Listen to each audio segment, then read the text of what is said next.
Now on the APEC VIP hotline, cutting-edge training for the serious athlete, apecgo.com. The results show when the athlete takes the field. With us for some Smoak and Hot Air, brought to you by Jim's Jewelers, David Smoak. How you doing, Smokey? Doing really well. Got my first couple of rounds of golf in. It was entertaining, to put it say the least. Saturday, I walked off the course almost in tears. The only thing I didn't cry was the fact that I had a chance to play. And then I went back out yesterday, and things are better. There's hope. There's hope. As long as there's hope, Keep you're in good alive. shape. Keep hope alive, yes. All right, over the weekend, it looks like we now know who the next Whitehouse head football coach is going to be. Well, you know, when all this stuff throughout the year was going on, I had a feeling that there was an assistant or two that probably had interest in. I think you even mentioned Adam Cook would be someone that would be interested in the job. Mm-hmm. And there seems to be a conflict here, not of interest, but there seems to be a conflict in what Whitehouse released as why McFarland was not retained once the season ended, after they had not renewed his contract a year ago or somewhere around the spring, and then what they do. Now listen, none of us know whether Adam Cook is the right decision or the right person to hire, because until he has a chance to prove himself as a head coach, we got to give him that opportunity, just like McFarland had to eventually coach his first game and first team and first season. But I thought the word when McFarland was not retained, when the year ended and there was still thought, is he coming back, which we knew that was not going to happen, that they wanted to go in a different direction. Mm-hmm. How is hiring the offensive coordinator of the same staff going in a different direction? A different direction to me means you want to come in with maybe some new vision, new people, new blood. And this is not by any means, if Adam Cook is approved tonight, that's fantastic. I'm happy for him. I've known of a lot of coaches who have been bumped up, who have never been a head coach, who are interim or maybe a coordinator that have done a nice job. I mean, they have to start somewhere. But my question is, if you're going in a new direction, is retaining almost the entire staff and bringing them back and maybe having to replace one or two people going in a different direction? Only Whitehouse can answer that question. Only Richard Peacock and the superintendent and school board can answer that question. And I'm guessing they won't ever answer that question. Well, let me tell you something. I thank goodness that I have a little bit, and I listen. There's a few things. I also want to. There has been speculation about 2 or 3 of the infighting. Like school board members who may have a conflict of interest with a kid on the team, and I'm not even talking about Howard Patterson. I had somebody text me over the weekend that Mr. Weathers, who's on the school board, one of the things he got upset about was that his son Will, now this is the text, his son Will was not able to play quarterback, and Hunter Taylor won the job. It's not even his son. It's his nephew. And so, that I know that for a fact. So, there's always these little things that happen. And one of the reasons why, or maybe Howard Patterson was mad because of this or that. And I'm throwing out names not to put these guys on the spot. I'm throwing out names because when you don't address something publicly or you don't come out and talk about it, and I know a lot of it's in confidence and off the record as school board members, but when you don't have a clear response, sometimes that's when the little tiny fires start, and those things can burn out of control with perception. Here's the bottom line. Adam Cook will be recommended tonight. We know that at 6 o'clock. And I'm telling you right now, it won't be easy. I'm telling you, in the long run, there might be a 7-0 vote in his favor, okay? Mm-hmm. Or whatever the vote might be. I sometimes get someone may not be there, but I think they'll all be there. But I do know tonight at 6 o'clock they'll start that school board meeting. They will go directly and immediately into executive session to discuss the football coach. I don't know if there's anything else on the agenda, but I do know for a fact it won't be immediately, okay, it's Adam Cook, let's go 7-0, okay? It won't. There is going to be some discussion. And let's think about what the discussion might be. If you were a member on that school board and you have a football team coming off a pretty nice year, you got rid of a coach who's 56-43, 7 playoff appearances, I think, maybe in a row, yep, and a quarterback who's a stud coming back, and you said you want to go in a different direction. If you're a member of that school board, what are some questions that you would have? Well, I'd be asking, okay, well, what's the different direction if basically the entire staff's coming back? My question would be this. Are we getting the right person? Did we dig deep enough? Is Adam Cook the right choice, or was he the only man standing? because David Collins, the offensive coordinator at Lake Travis, was told that he's no longer a part of the coaching search. Reno Moore, the former offensive coordinator who coached with McFarland for a long time, he's now down south in the Houston area at, New Caney Porter. Mm-hmm. He was told he was no longer a part of the coaching search. Okay, that's one thing when you've told people they're no longer involved, but was there also a candidate who maybe have said, I can't do this? I know for a fact that Reno Moore did not go back for what I think was a second interview. I think there was a phone conversation, maybe a conference call, and one of the biggest concerns that some of the finalists or candidates had was that they were in some cases told. Now, again, I can't confirm this with the school board because they can't talk about it, or with Richard Peacock, who won't talk, and or anyone else, is that there were candidates that were given the impression and pretty much told that they wanted the coaching staff, for the most part, to remain intact. Now, doesn't that sound like Jerry Jones? Yeah. Here is what we want you to do. We want you to take this job, but we're suggesting that you keep most of the people on staff. So let's say you take the job and you're Reno Moore, you take the job and you're the coach at Lake Travis, or you take the job and you're the guy at Denton Guyer, which, by the way, they just won a state championship. Those are some major, big boy, heavy dog kahuna type programs that were coordinators interested in that job. They don't want to sit there and be told who their coaches are going to be. Nope. That's like hiring Jason Garrett as your offensive coordinator and then hiring your head coach. That's right. You can't do that. Now, again, that may not all be completely true, but that's the impression I got from talking to some of those candidates who had been told that they were no longer involved. And in fact, some of those candidates may not have no longer been involved in the process because they themselves started to think, wait a minute, I don't like the way this thing is going. In fact, I know one candidate in the second time around, I'm not going to say whether it was face-to-face or conference call, whatever, that's like, listen, I have my own plans for the defensive coordinator. I wouldn't take a job when I knew going in that I was not able to build my own staff. You're talking about a staff that was a part of Randy McFarland, and some of those guys might have themselves, good, all of them good people, might have become somewhat disgruntled. How do we know that they weren't in some cases? I don't think they were a part of any kind of a coup. Don't get me wrong. Adam Cook's a good dude. So are Sammy Shields and the other guys that have been on that staff. What I'm saying is that all of a sudden you're on that staff, and you know for a fact, and don't tell me there hasn't been conversations with them from whether it's Richard Peacock or school board members or the superintendent or principal. Don't tell me that they haven't had little whispering comments. Then all of a sudden you start coaching harder, right? You would think. Well, why do you have to coach harder knowing that there's an opening coming up, that you're trying to win that job? Why do you coach harder? Why aren't you doing that in the first place? That's kind of like a contract year for an athlete. You always see athletes that are under last year of their contract going into free agency.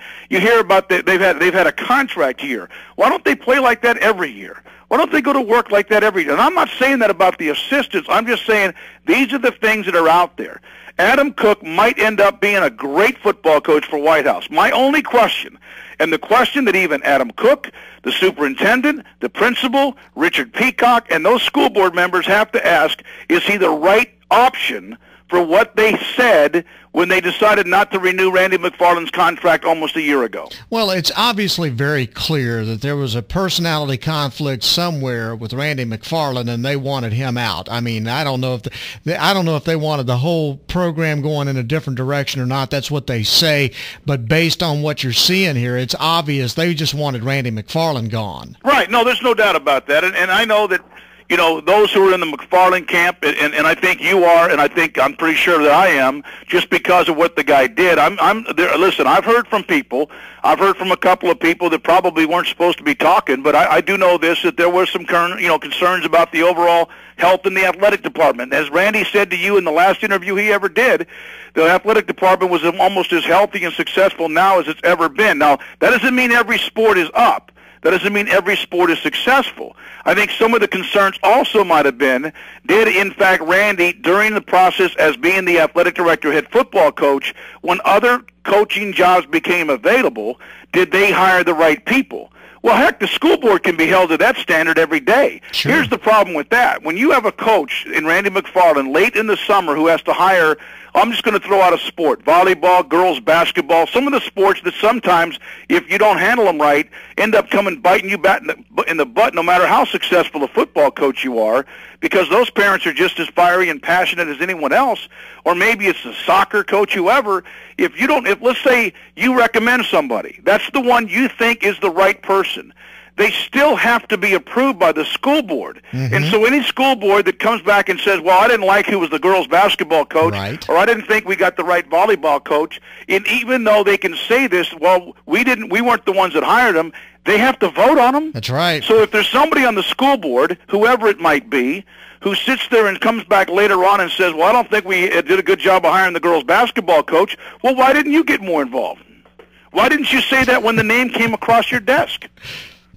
Oh, it's a big mess. Well, but here, let's go back to the original thing. Adam Cook tonight will be recommended at 6 o'clock. Yes. Richard Peacock, again, did not comment to ETSN Sports, ETSN.com. They had the story on Friday night, among others. We had it up in our forum section sometime after that. We weren't the first to report it, but we had it. Mm-hmm. And I've done some digging. I've had phone calls throughout the weekend. I'll tell you what, I talked to Pat Mahomes.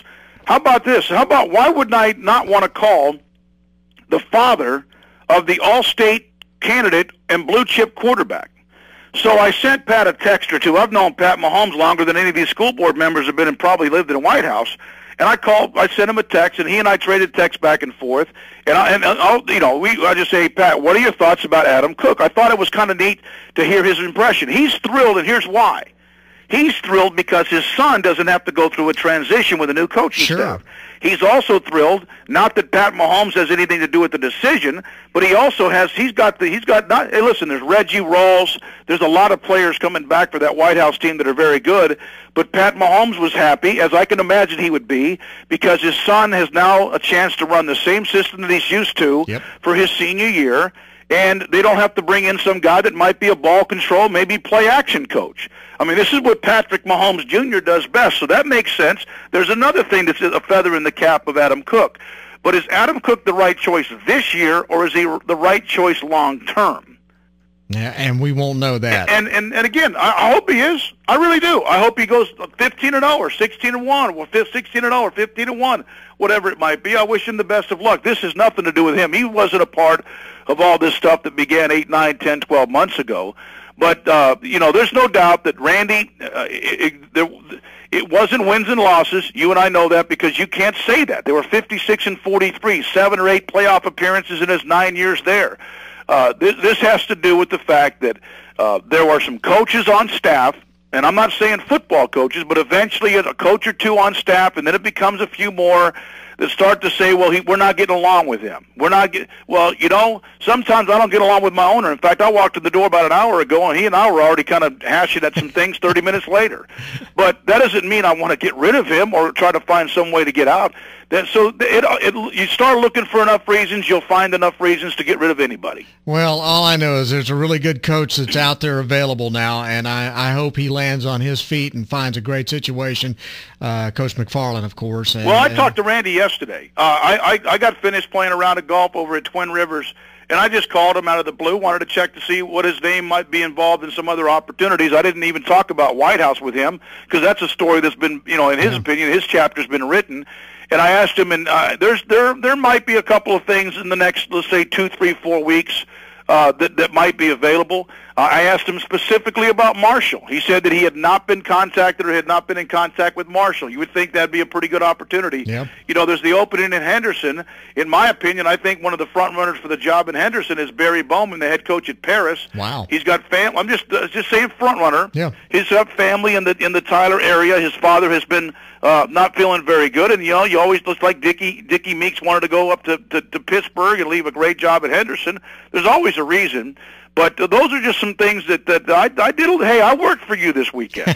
You did. I appreciate that. Checks in the mail. Yeah, thank you. Appreciate it. Please hurry. Yeah, it's coming. All right, Mr. Smoak. Well, it's going to be interesting to follow this stuff as we go along, and we appreciate you doing all that digging over there too. Well, I tell you what I'll do. And one of the things, you and I have been very opinionated on a couple of things, and one of the things that I wanted to do was make sure that I was backside educated as much as possible, and I think I got some pretty good stuff. And there's some things out there that was speculation that wasn't true. And here's the deal. I want Adam Cook to be successful, but I'll tell you this right now. Going into the night's meeting at 6, this is not an immediate 7-0. There's going to be some discussion about other people that were interviewed for the job. Did the school district reach out to people? Did they contact the coach at Midway who had some interest, at least in talking to them? Did they contact the coach? Did they talk to Jeff Traylor? Did they reach out and go look for Mike Valerie? Those are some things that probably will have to be answered tonight.